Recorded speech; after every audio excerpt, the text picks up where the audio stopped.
Casino gambling back at the Liberation Carnival after a nearly 9-year absence. Gumamami is the charitable organization that is supposed to reap benefits from the operations of the casino.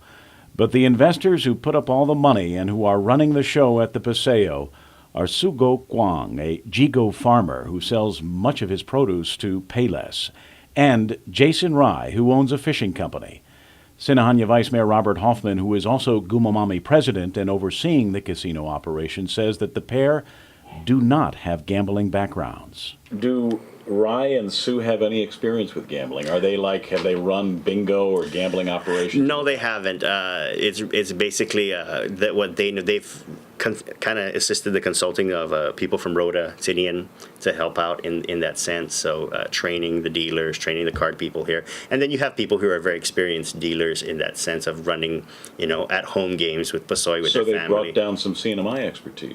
Yeah, those who are legal, able to work, green card holders, able to work in the U.S. And Hoffman says there is some concern over the relatively low turnout this past weekend. There isn't a big crowd there, and basically it's seeing when as observe the tables, and I'm there for several hours, and other members of Gumamami, and we've had numerous visits from compliance officers. Last night again, it's really monitoring the bets, and they're $5-10 bets here and there. So really, I'm hoping that it meets a certain threshold. In addition, he says the clientele and the spending habits of today's gamblers don't seem to be the same as their parents. They're surprised at the patrons of the casinos. We would think it would have been more Chinese, Koreans, more Asian population, but we're finding it's a lot more locals and a lot more military people. So coming down. Their parents were big casino players, but they've passed on.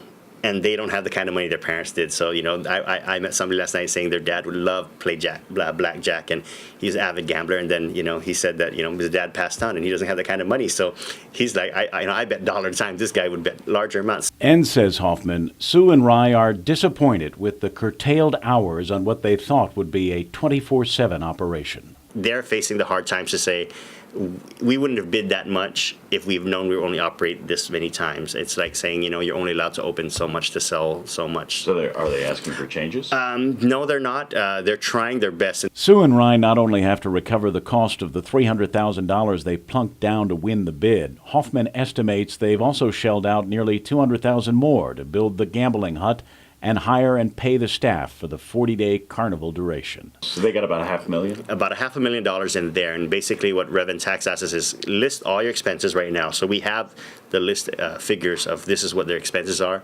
and we need them to be able to recoup that in order for Gumamami to see the fruits of the labor of that side.